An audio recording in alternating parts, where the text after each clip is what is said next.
एक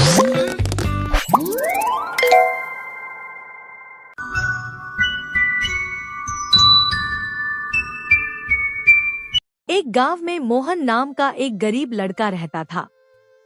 उसके माँ बाप बचपन में ही गुजर गए थे और वह अकेले ही अपनी जिंदगी का बोझ उठाता था।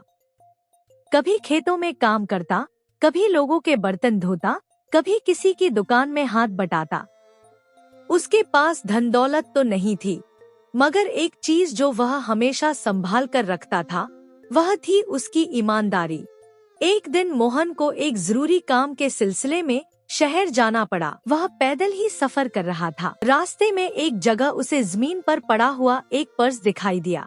मोहन ने पर्स उठाया तो देखा कि उसमें बहुत सारे नोट, कुछ कागजात और एक पहचान पत्र था। एक पल के लिए उसके दिल में लालच आया।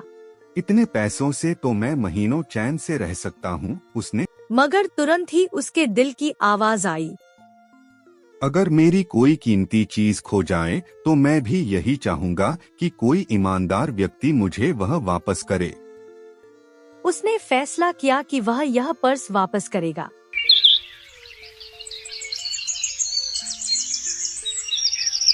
मोहन सीधा नजदीकी थाने गया और पर्स पुलिस को सौंप दिया। पुलिस वाले हैरान रह गए। आज के जमाने में इतनी ईमानदारी बहुत कम देखने को मिलती है। मोहन ने मुस्कुराते हुए कहा, यह मेरा फर्ज था। पुलिस ने पर्स के मालिक वर्मा साहब से संपर्क किया, जो एक बड़े व्यापारी थे। जब वर्मा साहब थाने पहुंचे और मोहन को देखा, तो उन्हें विश्वास नहीं हुआ कि इतनी झुग्गी झोपड़ी जैसी हालत में रहने वाला लड़का लाखों रुपए का पर्स वापस लेकर आया हो। वर्मा साहब ने मोहन से पूछा, बेटा, तुमने यह पर्स क्यों वापस किया? इतने पैसों से तो तुम्हारी जिंदगी बदल सकती थी।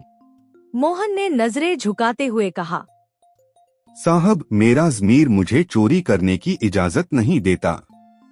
मेरे पास कम है, लेकिन जो कुछ भी है वो मेरा अपना है और मेरे लिए वही काफी है।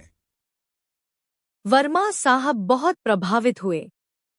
उन्होंने मोहन को शहर में अपने साथ चलने का निमंत्रण दिया। शुरू में मोहन ने हिचकिचाहट दिखाई, लेकिन जब वर्मा साहब ने कहा कि वे उसे एक अच्छी नौकरी देना चाहते हैं, तो वह मान गया। शहर पहुंचकर वर्मा साहब ने उसे अपनी कंपनी में सहायक के तौर पर रख लिया। मोहन बहुत मेहनती और ईमानदार इंसान था। दिन रात काम करता और हर जिम्मेदारी को पूरी ईमानदारी से निभाता। कुछ ही वर्षों में वह कंपनी का सबसे भरोसेमंद कर्मचारी बन गया। इतना ही नहीं, वर्मा साहब ने उसे कंपनी का एक अहम सदस्य भी बना दिया।